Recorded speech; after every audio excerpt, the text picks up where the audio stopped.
Hey everyone, and welcome back to Marketplace Masters. And Happy New Year to all of you who are tuning in for the first episode of 2026. I'm your host, Paul Sonneveld, and today we're diving into a topic that nearly doesn't get enough attention in the Amazon world, namely how to balance your revenues. Specifically, how do smart brands distribute revenue between Amazon and other channels like D2C, and what happens when that balance gets out of control? Now, to help me unpack this today, I am joined by Daniel Pierce, the founder of Spry Tribe. Daniel has a long track record in e-commerce, sports nutrition, and digital growth strategy, and he's worked hands-on with brands navigating exactly this challenge.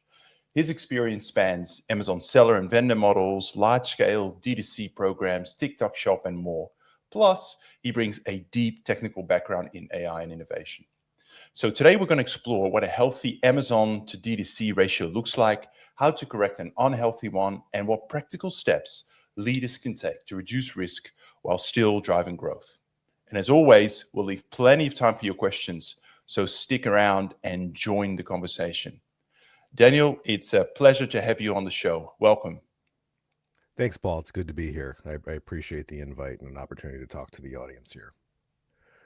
Uh, as I mentioned in my intro, I think this topic is often overlooked. And I'm guilty of that. Most of these episodes are really focused on Amazon, how to get more out of Amazon, and how to really probably shift the revenue balance, one way. But let's just help the audience understand here. When you talk about revenue balance, right? What is your definition? How do you define it, and why does it matter? Yeah, and the revenue balance, this is classic risk mitigation, where you don't want any channel to be over 20% of your net revenue. And sometimes it's very easy to grow on Amazon, and that can get way out of balance. And having worked with a lot of brands pre-pandemic, I saw clients that were overexposed in that manner really hit a wall, right? And so when the pandemic happened, and then we had, let's say, a 40 to 50% revenue drop off almost immediately on some Amazon seller and vendor accounts, it really woke up, at least in sports nutrition, the need to have a strong D2C platform and some just channel diversity, and not rely as much on Amazon. I think what's also necessitated that, obviously, in sports nutrition specifically, is that there's a lot of regulatory updates, ingredient updates that happen, and so you can have a very hot product, and all of a sudden you're subject to a lot of testing, and then meeting those testing requirements. So that I think that's what necessitated this very hard look in channel diversification, strategy. So if you are thinking about balance, what is a good? I mean, I think in the past we've spoken about kind of, it's quite common to see ratios of like 10-1, 8-1, and it's not just D2C, by the way. I see these ratios. It's say Amazon versus Walmart and the like as well. Mm-hmm. What is a ratio that you sort of steer your clients towards? I mean, and it's not aspirational because it's not always easy, but what Yeah. does healthy look like in your mind? Healthy looks like it depends on the stage of the brand. We always have brands that they accelerate on a channel first, right? I use an example of Old School Labs, a former client. They were 100% Amazon reliant, and one of those brands that I referred to, during the pandemic, that saw a very sharp decline. All right, due to just basically not be able to get inbound inventory in. And what we did is we set up a model where we were trying to get them to at least a 1-to-1 ratio within 6 months, believe it or not, of their D2C versus Amazon when that happened. And we were actually able to exceed that, but that was essentially the goal from a net revenue perspective, and it worked. Now, getting there took a lot of engineering, so to speak, a lot of pivots, a lot of advertising pivots, some merchandising pivots, some innovation pivots, and what we were introducing. But I would say that would be an ideal. Now, a realistic Okay, because it's as we've seen, it is a lot easier to grow on Amazon versus a direct to consumer as a startup, or let's say a brand sub 25 million, because you don't necessarily have the operational infrastructure to support rapid growth versus Amazon does. When we start to get into that mode and we come into brands that are more established, usually we like to see no more than a 4-to-1 ratio. That would be ideal. When you start to exceed that, um, as I said, Amazon sort of, it can take over your brand, and you create a lot of brand gravity from just search, from off Amazon search presence, and it, as I said, the money mechanics, operational mechanics behind it too. You're not building the right type of infrastructure on your own. Mm. So when it comes to creating that balance, I guess from a first principles point of view, I see two levers, right? One is slowing down Amazon growth, and the other one is accelerating D2C growth. Let's talk about like the slowing sort of Amazon growth. I mean, what are the tactical levers? Well, first of all, do you purposely slow down Amazon growth? And if so, what are some of those tactical levers that brands have to intentionally do that without hurting profitability? Yeah, I mean, look, one of the first strategies that I like to put into place and to establish is what we call a what Amazon can't do strategy, and setting up a framework of necessarily brand features that Amazon can't compete with. Okay, specifically around loyalty systems, I think that's probably the biggest one that helps you set up a good WACD framework. So that's first and foremost. Like, we know that Amazon has its flywheel, its purchasing flywheel. You can't compete with that, right? But now when you start really getting into the loyalty aspect of it, we know that Amazon has, preferred rate credit cards, other things of that nature. You get kickbacks, and that, you can earn a certain percentage towards future purchases using your credit card of choice, so on and so forth. When you park that, then we can sort of say, okay, well, this is what the brand can now start doing on a direct to consumer, vantage point that really gives an advantage versus Amazon loyalty features. That's the first thing that I like to establish, and the cost impact of that, because when you start mapping, let's say, customer life cycle or customer journey right through your purchasing cycle on your D2C website, you can do some amazing things. There's some amazing software systems out there that can help along that journey. That they're obviously Shopify partners, and they allow you to build that out in really great blistering detail in a manner you would never be able to do with Amazon. I think that's probably first and foremost, is understanding, again, how do we build our loyalty system in a manner that can actually exceed what Amazon does and its ease of purchase and features and everything. Hmm. Yeah, I guess we're starting to sort of get into the territory of customer lifetime value, and how do you balance that profitability, right, that you see on a customer? I mean, Yeah, in Amazon. my mind, sorry, go ahead. I was gonna say Amazon. Look, Amazon has an amazing, acquisition cost, right, for a new customer. We see that, it can be half of a direct to consumer or even 60% less, right? But with that said, the actual LTV seems shorter as well. Okay, and there's great software systems like Merchant Spring where we can actually track that, which you really can't track through the platform itself on Amazon. But then when you actually start doing the comparisons of Amazon LTV versus direct to consumer LTV, direct to consumer LTV is generally a lot higher, right? Mm, So, when you start factoring all that, okay, like, yeah, you start to see drastic contrasts. mm, mm. So, can I go to the other equation of this conversation, which Yes. is how do you really drive your D2C? So you spoke about, okay, what are the things that Amazon can't do? Um, Hmm. WA, WACD. Yeah. WACD, yeah. So what about, let's say you're able to slow down your Amazon business a little bit, drive more profitability, but I guess a lot of times, like what you're saying, getting to a 1-to-1 parity, I mean, that's pretty aggressive, but even getting to like a 4-to-1 Hmm. It's going to require some acceleration on your D2C business, in most likely. I mean, what are the levers that you look to in order to do that? I mean, innovation pipeline and the ability to do test and learn, right? So having sat in the innovation seat or sitting in the innovation seat with a lot of brands, your innovation pipeline, understand that how you manage that and how you deploy that, you may not always scale to Amazon first, right? You may do that test and learn with your best customer cohorts on your direct to consumer channel and start to really build out the loyalty that way. Again, with VIP access, other things. There's a lot of things you can do, but I would say pipeline management, innovation management is first and foremost. Also, getting your retention standards up, okay, which again, life cycle management with direct to consumer is a lot easier to do, okay, just through your communication systems, SMS systems, email systems, everything.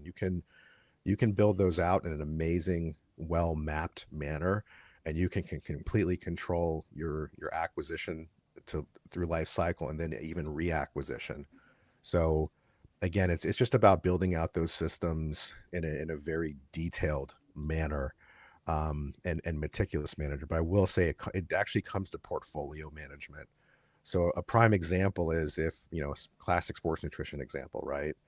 We may only have our six flavors up on Amazon, but we may do a lot of our test and learn flavors and seasonal flavors off Amazon, right? So for our best customers, maybe new customers, they are, we're creating more, what I would say, advertising and new product offering gravity on our direct to consumer platform. Now, what's changing that a bit is obviously TikTok Shop, because as we know, it's becoming a much better brand discovery engine, and its halo effect on Amazon revenue and direct to consumer channel is massive, right? So that's changing the game a little bit, and I'm sure we'll get to that, on how to diversify from Amazon a bit.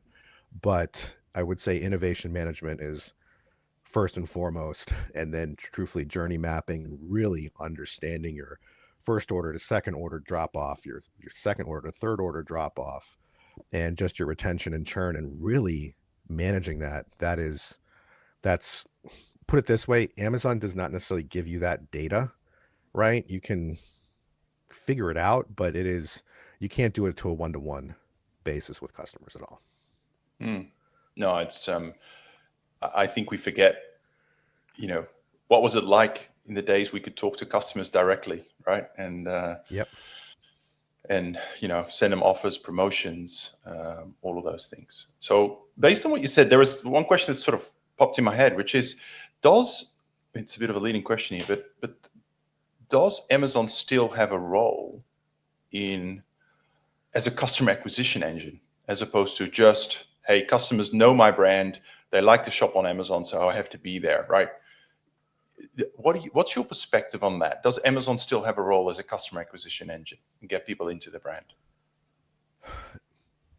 Yes and no. Okay, we obviously have brands that have proven that they don't need it.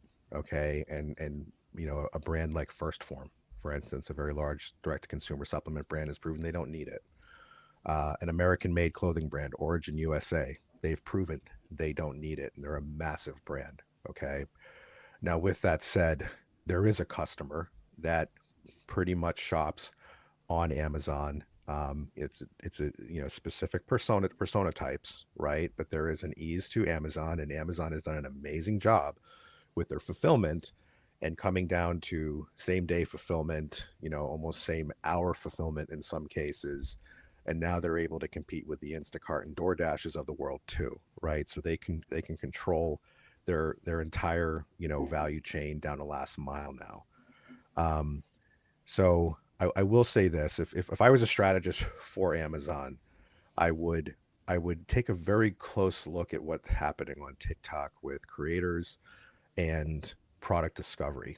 Okay, because TikTok is viewed as a platform that is a young person's platform.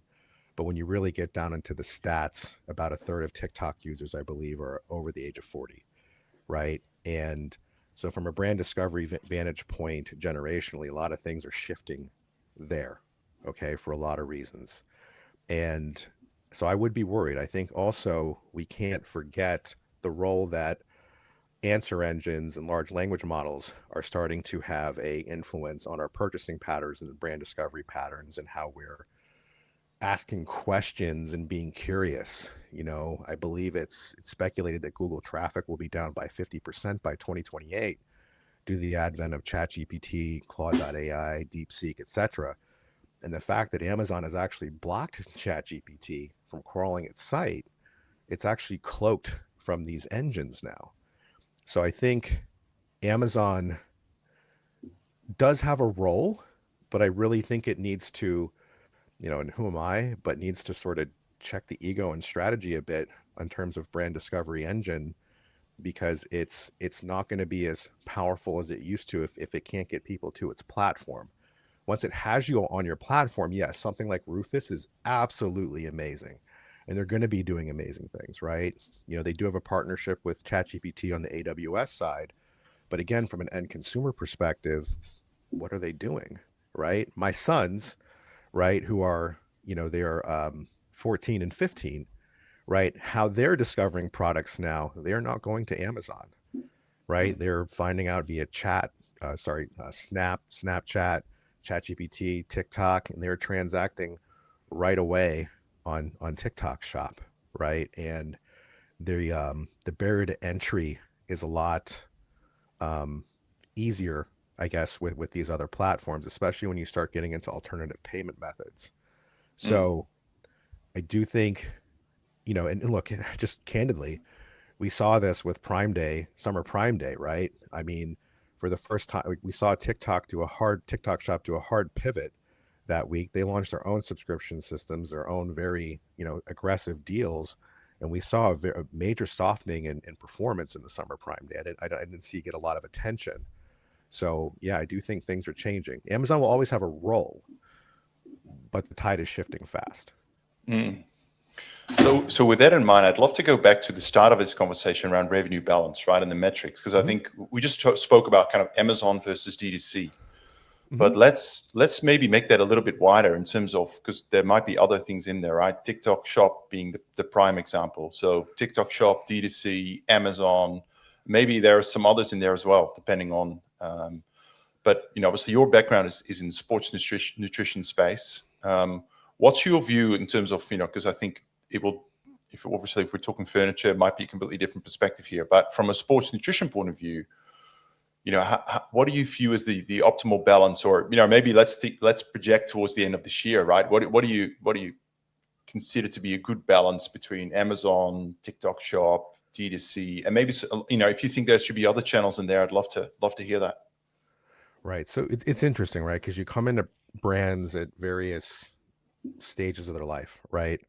I have a major client that their Amazon to D2C ratio is way out of whack. So like their prime initiative for 2026 is to rein that in and try to, let's say, go from an 8-to-1 to a 6-to-1 ratio, and then by, let's say, 2027 maybe equalize that a little bit more, right? But if we're talking like a pure startup, so we do work in the beverage space as well, food and beverage. So I'll use an example of a startup, Brew Shakalaka, right? This is a nootropic zero sugar coffee RTD. So when we set up the channel strategy for them, okay, we were we're actually we're actually looking at Amazon as an early growth engine, okay, but we're also looking at TikTok and TikTok Shop as a break even brand discovery engine, and funneling all this hopefully back to D2C at some point in time, right? So from like a net revenue like perspective, we would like to be 1-to-1 with Amazon, with TikTok Shop at a break even, and that's at a startup. Okay, now as retail channels and other channels, because beverage obviously cannot exist only on e-commerce, right? It must go DSD, C-level stores, specialty gyms, everything, right? There's obviously a lot of diversification that has to happen there, but we're actually, again, 1-to-1 ratio from a net revenue perspective year one. That would be ideal with TikTok Shop. And this is the whole thing with TikTok, right? We're not looking at it as a profit engine. We're looking at it as the marketing and brand discovery engine. Hmm. Which just a side question on that, actually, are you thinking about TikTok as just from purely from an advertising point of view? Like, where are you directing the purchase? Are you directing into TikTok Shop, or are you directing the purchase, onto Shopify or other So or we are Amazon? directing the purchase on a TikTok shop, but we also know that algorithmically and from an impression perspective, we are influencing sales elsewhere, and we do see that, right? So as I Yeah. put GMV max ads into place and start to accelerate those, I see acceleration on Amazon. I see Mm, acceleration on direct to consumer, but I will say this: TikTok is um, it requires a massive amount of creators and sampling to really optimize the algorithm for visibility over there. But once you understand those benchmarks, which we do very well, um, you see lift in all channels. mm, So and I think this is where for the classic Amazon marketers, we are parking a very large percentage of our former Amazon budget or budget perspective for startups or even late stage brands into TikTok now for that reason. Is just because it is a um, how should even though that you're seeding creators, right? The authenticity of their reviews and the creativity behind their reviews is unmatched, right? So when you start to take that from 10 to 20 to 100 and now a couple thousand shoppable videos with maybe 1 to 2,000 creators under your belt, Amazon can't compete with that with their creator system, if you want to even mm, call it that, mm. right? And the amount of advertising, user generated content that you get from stirring up that engine that can actually feed your Meta and YouTube advertising engines as well. So TikTok has made it easy. Well, I should say Mm. they made it easy because it's not easy there, but they've made scaling a creator system a lot easier and a lot more cost effective using agencies than, let's say, classic influencer systems. Yeah, yeah, yeah. No, I gotcha. What are the mistakes people typically make? And we talk about kind of diversifying. I think everyone likes the concept, right? I think many Amazon brands would love to get to a one-to-one ratio. It's hard. It's hard work, as you say. It takes time. It certainly not doesn't happen overnight. But there's the right way of doing it, and then you know there's probably making a lot of mistakes along the way. I mean, you're probably going to make some, but what are the biggest mistakes that you've seen that brands really should look to avoid?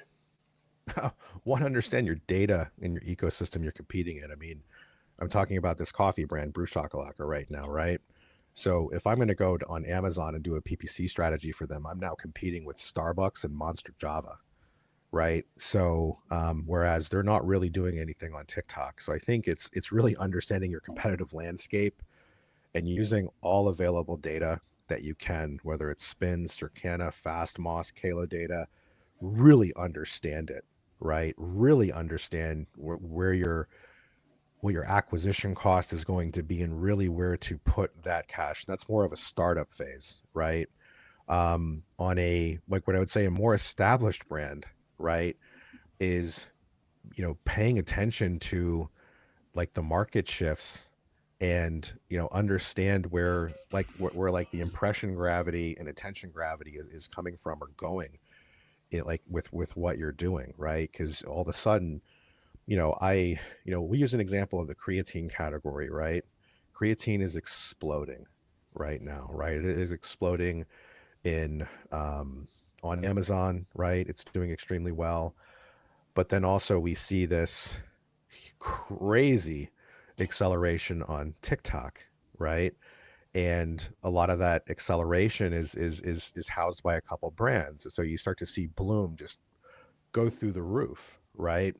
And what this has created now is this category shifting, okay, that they may not be aware of, right? So again, it comes down to understanding data, right? And sometimes I will say legacy brands probably rely a little bit too much on, let's say, a Spins and Circana, great data, but also understand there's this other platform out there that is crushing it, right? Mm, So when you start to look at creatine stats, you start to see, okay, creatine's starting to slow on Amazon, right? But wow, it's like it's it's almost logarithmically taking off on TikTok right now, right? mm, I think that's the big one, and is just paying attention to data. Also, I will say it, um, understand that our country has really diversified in the last few years, and we have a very large Latino customer base that's growing, a very powerful purchasing engine, and it's hard to speak to them in their native language on Amazon versus TikTok. Like, 49% of purchasers or purchasing audience over there is Latino. So, right. So it's also paying attention to those things. I think it's always data driven, but just look, I think stereotypically is, like I'm assuming you're in your 40s, right? We're in our 40s, right? Yes, maybe. And we're and these other platforms, like we're just generationally not aware of, or right. Well, I am, Mm, right. yeah. I think a lot of execs aren't aware of really the impact. They hear about it, right, but they're not really aware of the impact. So we now have brands that have no direct to consumer, right, that are doing extremely well in, let's say, traditional retail like Walmart and grocery chain, but they've noticed Amazon slowing. And they're like, Dan, what do we do? And I said, well, explain to me your brand discovery engine. They're like, well, we just, people used to find out about us on Amazon, and we would invest more in PPC. And I'm like, yeah, but guys, brand discovery is not necessarily happening on there the way it used to. And they're like, Mm, well, where is it happening? And I'm like, well, like YouTube, TikTok, social media, right? So, it's just as I said, I think there's some generational biases that exec teams have to be, acutely aware of with just how buying habits are changing across just all generations right now. mm, And specifically when it comes to brand discovery. So, I think Amazon is really onto something with Rufus. Look, I'm an Amazon customer. I love Rufus, right? But at the end of the day, I'll say this: they've cloaked themselves from the largest brand discovery engines out there. So, which it's one, TikTok; two, it's turning into to the answer engines like ChatGPT, so on and so forth. So, times are changing. So mm, you definitely need to have a much clearer perspective of just um, you know really the customer journey, and where brand discovery is happening. A mm. really, really sober look at that. Yeah, yeah, makes sense. So as we close out, maybe just one final question. I'd sort of picking up on the thing that you mentioned before, right? So, yes, I'm in my late 40s. Hmm. Absolutely biased towards Amazon, right? Well, I think there's a lot of, particularly probably males like me, don't want to sort of stereotype here, but really don't know much about TikTok Shop, right? Or TikTok specifically. I mean, we've just started a new year. Like, what advice would you have for people like me to say, right, this is how you start to familiarize yourself with TikTok Shop, both in terms of as a user, but also as some of the data, right? How do I get my hands on some of that data? How do I wrap my head around the opportunity that TikTok Shop presents for my brand? Like, what practical things could I do over the next few weeks just to sort of get in there? Well, one, if you have kids, ask them. They're the best teacher. Okay. If you don't, right, join the platform yourself, and just it will algorithmically start to adjust to you very fast, right? And you'll start to understand some of this journey and discovery that's happening over there. There are great tools such as Kalo Data and FastMoss, which will give you, um, you know, category data, sales data, so on and so forth.